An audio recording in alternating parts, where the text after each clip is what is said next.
Good morning. I'm Pinellas County Sheriff Bob Gualtieri, and we're here this morning to announce the arrest and termination of Deputy James Jones. On May 29th, 2025, George Miller was booked into the Pinellas County Jail after being arrested by the St. Petersburg Police Department on charges of burglary, felony battery, and criminal mischief. Miller was unable to post bail, and he remained in jail pending the resolution of his charges. From the time that Miller entered the jail, he was known as a problematic inmate. He would often cause problems with staff. He would mouth off to deputies. He taunted other inmates, and overall he had difficulty getting along with everyone, inmates and staff at the jail. On November 20th, 2025, while still in custody after his arrest in May, Miller suffered a medical event, and he was transported to Northside Hospital in St. Petersburg. He remained at the hospital for several days, and then medical staff determined that he required surgery. Deputies from the jail remained with Miller as is standard practice for inmates that are transferred from the jail to the hospital. On December 1st of 2025, Deputy James Jones was assigned to guard Miller at Northside Hospital.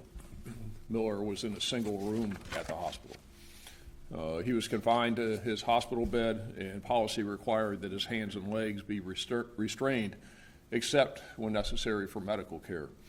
While in the hospital on December 1st, while being watched by Deputy Jones, Deputy Jones reported to his supervisors that about 8 o'clock that evening that Miller was throwing, as he described it, as a, quote, temper tantrum. Again, Miller was known as a problematic inmate. This wasn't something new. He had been in jail since May, and everyone knew this guy had issues and had problems. But despite Miller being known as a problematic inmate, there is an indication that Deputy Jones may not have had Miller properly restrained, and at least one hand or leg may have been unrestrained while Miller was under Deputy Jones's supervision. But Deputy Jones was less than candid with supervisors, and when asked about this incident that we're going to talk about here today, and because there's no video evidence, we're unable to definitively determine whether Miller was or was not properly restrained while in the hospital bed as required by policy. Nonetheless, on that day, at about 10:30 p.m., and this is now about 2.5 hours after Deputy Jones reported to his supervisor that Miller was acting out, a registered nurse at Northside Hospital who was assigned to care for Miller was standing in the hallway outside of Miller's hospital room wherein she heard a shouting match between Miller and Deputy Jones. So they're yelling at each other. They're having this big shouting match as described by the nurse. When the nurse looked into the room, she observed Deputy Jones, and as she described it, slam dunk, and put that in quotes, slam dunk, punch Miller with a closed fist in the middle of his chest. So the way she described it is that Miller's laying in his hospital bed, and when she heard the commotion, looked inside, and there was a shouting match going on, and that Deputy Jones, with a closed fist like this, just came down hard and slammed Miller right in the middle of his chest. The nurse later entered Miller's hospital room and observed that Miller also had a contusion on his left cheek and a laceration over his eye. Miller told the nurse when she came into the room that Deputy Jones, quote, punched the shit out of me. The nurse reported this to her supervisor, and hospital supervision then reported this to the Pinellas County Sheriff's Office. We began an investigation, and evidence shows that Miller did not have any injuries prior to the shouting match that he had with Deputy Jones, and the nurse then seen Deputy Jones punch Miller. When asked about the incident the next day by his lieutenant, Deputy Jones stated that Miller had kicked him and had struck him. The evidence is contrary to that, and Jones's statements are inconsistent with all of the facts, and Jones lied to his lieutenant when he made that statement the next day. Moreover, Deputy Jones never reported being struck by Miller to anyone the night before. He never logged any such incidents in the hospital room log as required by policy. He never wrote an incident report and never reported that he used force or wrote any type of a use of force report. So just to put it in the simplest of terms, Deputy Jones got into an argument with an obstinate inmate restrained in a hospital bed. He lost his temper and punched the inmate in the chest and face, splitting open the inmate's forehead above his eye. There is simply no lawful reason for Deputy Jones to strike Miller, and in doing so, he committed a crime. He committed a battery. Deputy Jones was arrested last night on one count of battery and booked into the Pinellas County Jail. He posted $1,000 bail a little after 9 o'clock last night, and he was released just like any other defendant. Deputy Jones is 66 years old.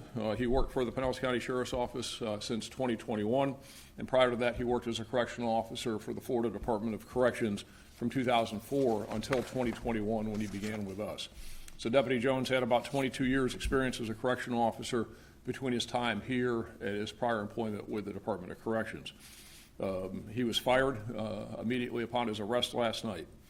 So these things happen. It's not reflective of the deputies of the Pinellas County Sheriff's Office.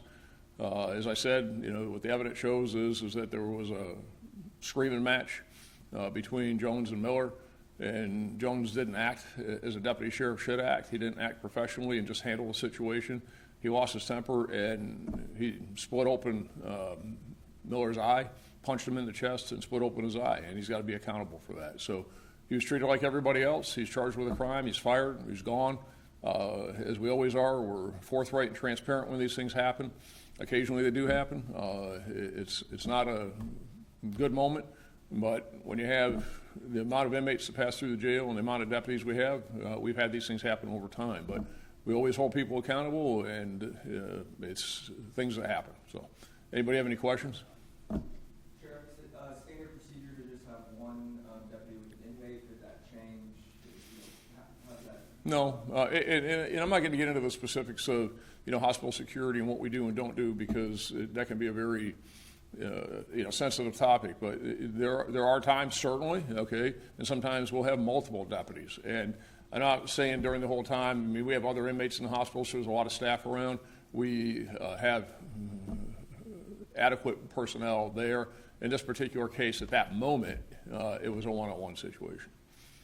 And the nurse just kind of seeing something, saying something, and she, saw it wasn't correct, and kind of, what are your thoughts on that?